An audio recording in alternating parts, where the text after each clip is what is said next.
Hai, Chandra Bordes, dan pada video kali ini saya mau sharing tentang satu penghambat produktivitas kita. Dan kalau kita bisa mengatasi hal ini atau menghindari hal ini, kita bisa menjadi jauh lebih produktif dan menghasilkan lebih banyak. Nah, penghambat produktivitas kita nomor satu adalah distraction atau gangguan. Banyak dari kita yang udah membuat plan atau schedule, atau mungkin Anda sudah membuat to-do list. Wah, besok mau ngapain aja ya. Tapi seringkali list tadi atau rencana tadi tidak berjalan dengan optimal karena satu yang namanya distraction. Ketika kita sudah mulai bekerja, ketika kita sudah mulai take action untuk menyelesaikan hal tersebut, setelah itu yang dilakukan adalah tiba-tiba ada notifikasi dari handphone. Ada notifikasi Instagram contoh misalnya ya.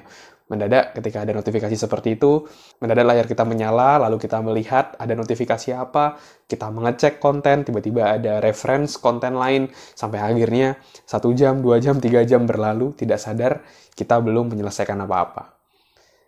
Dan ini adalah hal yang harus bisa kita hindari atau atasi agar kita tidak terjebak dalam distraction tadi.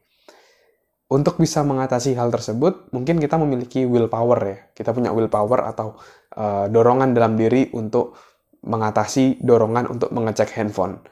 Kita misalnya contoh lagi bekerja, oke kita mungkin punya willpower. Oke, jangan cek. Tapi willpower kita setiap hari itu ada batasnya. Kalau misalnya kita terus menggunakan willpower untuk tidak mengecek handphone kita yang bunyi dan notifikasi atau layarnya nyala, akhirnya pun juga akan habis energinya, dan akhirnya kita juga mengecek juga akhirnya. Nah, karena willpower kita ini terbatas, maka dari itu lebih baik kita menggunakan willpower kita untuk membuat set pekerja kita itu less distraction, atau distraction-nya tidak terlalu banyak, kita meminimalisir. Jadi kita gunakan willpower tadi untuk mengatur atau men-set lingkungan kita untuk mendukung kita untuk jadi produktif. Caranya contoh misalnya, sebelum kerja kita bikin handphone kita misalnya di silent mode, atau don't disturb mode, atau mungkin Anda mau bikin jadi airplane mode contoh misalnya. Atau mungkin sesimpel dari yang handphonenya layarnya terbuka jadi tertutup. Itu udah cukup membuat untuk kita bisa fokus dan tidak mengurangi dorongan untuk cek handphone. Lalu misalnya distraction lagi, misalnya dari browser sendiri ketika kita bekerja. Seringkali kita kerja membuka banyak browser yang mungkin tidak ada hubungannya. Kebanyakan hiburan. Lagi kerja, mungkin reset something, tiba-tiba sambil cek YouTube yang hiburan, yang entertain untuk kita. Dan justru dengan seperti itu kita membuat distraction baru atau kita sendiri yang membuat distraction tadi.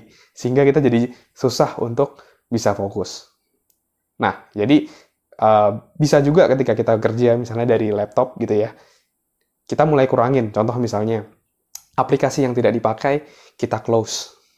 Website atau tab browser Anda yang tidak Anda gunakan, Anda close.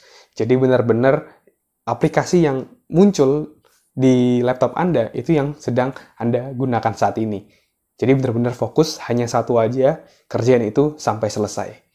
Ketika itu sudah selesai, baru pindah ke yang lain. Terus apakah boleh mengecek handphone? Apakah harus bekerja tanpa cek handphone full gitu? Jawabannya adalah boleh banget. Anda habis menyelesaikan satu pekerjaan, 1 jam fokus, lalu Anda juga berikan jadwal untuk mengecek handphone. Misalnya setelah 1 jam kerja, 15 menit boleh cek handphone. Jadi tetap juga ada schedule-nya. Dan itu so far cara untuk mengatasi distraksi dalam bekerja yang cukup efektif. Ketika kita meminimalisir hal-hal tersebut bisa terjadi, dan kita bisa jauh lebih fokus menyelesaikan tugas atau pekerjaan kita. Oke? Dan buat Anda yang mungkin mau belajar lebih dalam, lebih detail tentang produktivitas, bagaimana kita membuat plan, bagaimana kita agar terus dalam kondisi emosi yang stabil, yang dalam peak perform, terus semangat sehingga kita bisa membuat keputusan yang lebih baik dan menyelesaikan pekerjaan-pekerjaan yang paling penting. Buat Anda yang mau belajar detailnya, Anda bisa belajar di online course saya, Meaningful Productivity, dan ada spesial untuk Anda. Sekarang silakan Anda DM di Instagram saya untuk mendapatkan special offer online course Meaningful Productivity. Oke, thank you teman-teman sudah nonton video ini. Semoga bisa bermanfaat dan membuat kita semua jadi jauh lebih produktif. Saya Andreas Fordes, salam produktif.